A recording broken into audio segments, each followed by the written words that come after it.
जागते रहो।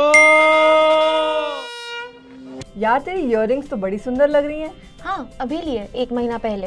अच्छा तो आर्टिफिशियल है क्या? पागल है क्या, आर्टिफिशियल क्यों लूंगी, सोने की है मैडम। अच्छा तो फिर तो बड़ी महंगी होगी मुझे लग रहा है। हाँ थोड़ी महंगी थी पर मुझे ठीक पड़ी। मतलब? वो मोहनदास ज्वेलर है ना, वहाँ पे गोल्ड स्कीम में पैसे लगाए थे मैंने, तो वहाँ से मुझे डिस्काउंट भी मिला और ये बड़े इयररिंग्स भी। वाह यार ये तो बहुत ही बढ़िया स्कीम है, मुझे भी बताना इसके बारे में, मैं भी इन्वेस्ट करूंगी। ज्वेलर्सच्या गोल्ड स्कीममध्ये तुम्ही एका निर्धारित कालावधीसाठी दर महिन्याला एक ठराविक रक्कम जमा करता। साधारणपणे 11 ते 12 महिने हप्ता भरल्यानंतर ज्वेलर्स तुम्हाला एक सूट देतो। ही सूट एका हप्त्यावरील रकमेच्या 50, 55, 65 किंवा 70% पर्यंत असू शकते। म्हणजेच भविष्यातील सोनं खरेदीची ही एक योजना आहे। समजा तुम्ही गोल्ड स्कीम मध्ये दरमहा 5,000 रुपये गुंतवले तर 10व्या महिन्यापर्यंत 50,000 रुपये जमा होतील। ज्वेलर्स तुम्हाला एका हप्त्याच्या 50% सूट देईल। 11व्या आणि 12व्या महिन्यात हप्ता भरण्याची मुदत संपणार आहे।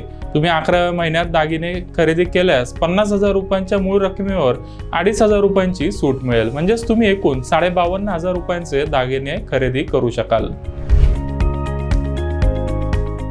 तनिष्क, मलबार गोल्ड किंवा कल्याण ज्वेलर्स सारखे बहुतेक मोठ्या ज्वेलरी कंपन्या अशा योजना चालवतात।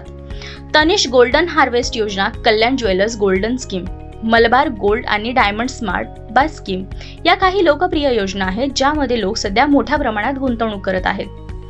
ही योजना ऐकून तुम्हाला फायद्याची वाटत असेलच, पण प्रत्यक्षात या योजनेचा ग्राहकांपेक्षा ज्वेलर्सना जास्त फायदा असतो।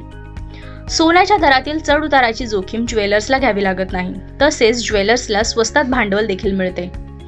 ज्वेलर्स तुमच्याकडून पैसे घेतल्यानंतर लगेच सोने देत नाही, या उलट बँकेतून कर्ज घेतल्यास ज्वेलरला व्याज द्यावे लागते। यासोबतच दागिन्यांची विक्री होणार आहे हेही निश्चित असते। हप्त्याचा कालावधी संपल्यानंतर ज्वेलर्स तुम्हाला रोख रक्कम परत करणार नाहीत, तुम्हाला एखादा दागिनाच खरेदी करावा लागणार आहे। तसेच ज्वेलर्स ग्राहकाला विकलेल्या दागिन्यावर मनमानी पद्धतीने मेकिंग चार्जेस लावतो, तसेच तुमचे पैसेही ज्वेलर्सकडे अडकून पडतात। मेकिंग चार्ज सोन्याच्या किमतीच्या 10 ते 15% इतका असू शकतो। दर महिन्याला हप्ता भरून ठराविक कालावधीनंतर सोन्याचा दागिना खरेदी करता येतो, हाच एक फायदा ग्राहकाला या योजनेमध्ये मिळतो। तसेच सोन्यात तुमची गुंतवणूक सुरू राहते। या योजनेमध्ये 6 महिन्यानंतर तुम्ही हप्ता भरणं बंद केल्यास तुम्हाला सोने खरेदी करताना कोणतीही सवलत किंवा सूट मिळत नाही। सोनं तुम्हाला त्या ज्वेलर्सकडून खरेदी करणं बंधनकारक आहे। लहान ज्वेलर्सकडे गुंतवणूक करण्यात जोखीम आहे, तर मोठ्या ज्वेलर्सकडे गुंतवणूक केल्यास मेकिंग चार्जेस जास्त द्यावे लागतात। क्योंकि पहले हम देखते थे कि लिमिटेड ज्वेलर्स होते थे और पुश्तैनी ज्वेलर्स होते थे, तो वहाँ पे कोई तकलीफ नहीं होती थी।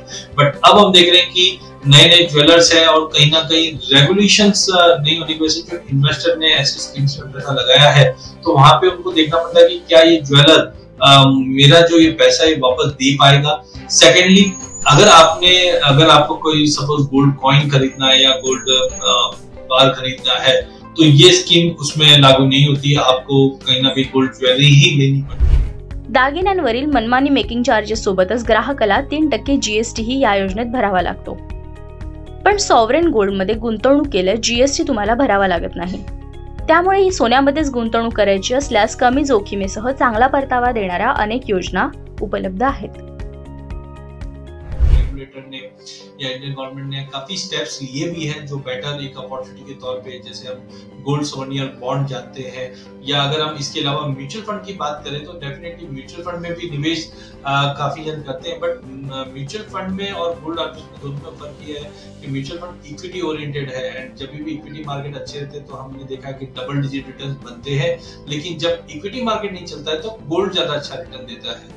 तो कुल मिलाकर आपको निवेश करना है तो there are various other opportunity like gold सोनियर बॉन्ड है, गोल्ड ईटीएफ्स है, इक्विटी मार्केट है। प्रत्येक चकाकणारी वस्तू सोनं नसते तशीच परिस्थिती गोल्ड स्कीमची आहे।